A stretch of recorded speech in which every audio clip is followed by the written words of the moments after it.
Well, hello, good people. Today we have a reading of an article I saw which was very enlightening from Rabbi Jill Houseman from the Jewish Week, in which it's called The Circles of Giving, and it tells us about how it's very good. It's with God's wish that we give to each other, that we reach out to each other. Let's look at the article itself.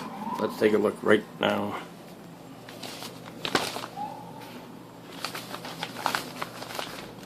The Circles of Giving by Rabbi Jill Houseman, special to the Jewish Week. In Re'eh, that's the weekly portion of the Torah that's read, regarding Shemitah and the release of debts, there is a miraculous compromise. There is a miraculous promise concerning the giving of charity.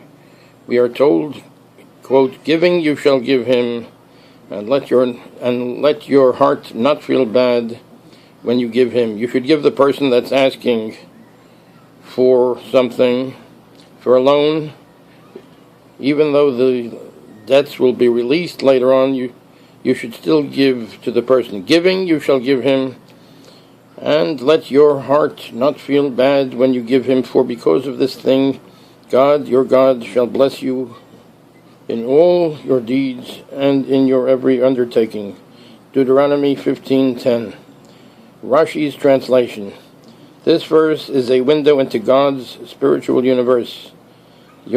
It tells us that linear, logical thinking alone does not explain the whole truth about the way God has structured reality. Talmud Shabbat 151b commenting on this verse explains that, quote, in return for biglal, in Hebrew is biglal. So it says biglal, this thing, Sforno's translation, the school of Rabbi Ishmael taught, it is a wheel, galal. A wheel is galal in Hebrew too, that revolves in the world. It is a wheel, galal, that revolves in the world. Giving can be understood as a circle, or perhaps three circles in which what we give returns to us. The first circle is physical. Money has value when it is spent and put into circulation to purchase something. The act of giving creates a kind of vacuum in God's universe into which blessings can flow, known as the Shefa. The Hasidic master Elimelech of Lezhensk wrote about a pipeline of blessings that can be stopped up or opened up according to our actions. Noam Elimelech. God owns everything, as we say in the Amidah, Vikonei Hakol, which Vikonei Hakol means he owns everything, which tells us that any money we give is truly God's money and not our own. God is the donor. We are simply the means of God's donations. The second circle is relational. We are in a holy dance with others, whom the Torah calls our brothers. Our redemption can be found in the most unlikely place, our relationship to others and our caring about them. Those in need help us to grow in compassion and caring as we help them materially, also allowing them to see that God provides for each person. This is in keeping with Maimonides' teaching, Guide for the Perplexed, chapter 31, that the entire reason for Torah is to help us treat each other better. The third circle is energetic. The energy circle can be understood by means of a metaphor.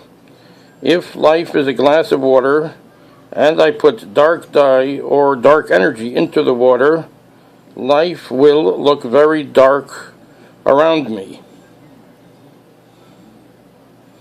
Let's get it to focus. But if I put light into the water, life will appear filled with light. The act of giving sets these three circles into motion. There is, of course, a problem here. The sages of the Talmud taught that the blessings from performing mitzvot do not necessarily happen in this world, Kiddushin 39b. Yet the Torah stands for the principle of cause and effect, that good action produces more goodness. Malbim taught, if you, quote, open your hand once, a spirit of generosity will envelop you, and you will continue to open your hand on a constant basis. This is important in light of a teaching of Abraham Joshua Heschel, who said that God notices improvement. Man is not alone. That's the book he wrote, Man is Not Alone. So Abraham Joshua Heschel said that God notices improvement. Anyone who would like to be noticed by God has only to take one small spiritual baby step forward, to begin to live not only in the physical world, but also partially in the spiritual world. This is hinted at in the verse, quote, rather opening you shall open your hand wide to him. Also, giving, quote, giving you shall give, Deuteronomy 15:8-10. This is both prophecy and education. For we are being guided by God not only through Torah, but by the very events of our lives, to open ourselves to the radiance and holiness God has placed within us, and to be able to experience it by walking in God's own ways, giving to others, and expanding our hearts. We know that God cares deeply about whether we take care of each other. This is why the widow, orphan, and stranger are mentioned so often in Torah. The release of debts is described as being, quote, for God.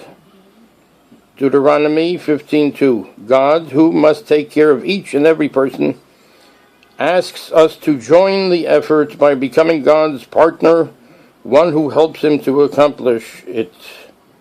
The more blessings that flow through us, the more we are enabled to be of service to others and ultimately to God. Choosing generosity, choosing to love and care, we are granted the ability to witness God's miracles in this world. Rabbi Jill Houseman is the spiritual leader and cantor of the Actors Temple in Manhattan. So here we are. This is Rabbi Jill Houseman.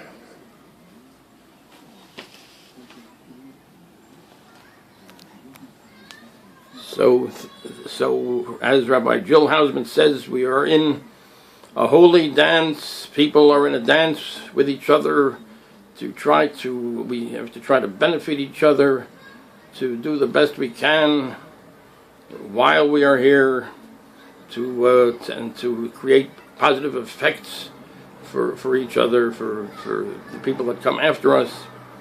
And hopefully this should be the case. And thank you very much. Thank you very much for watching. Take care.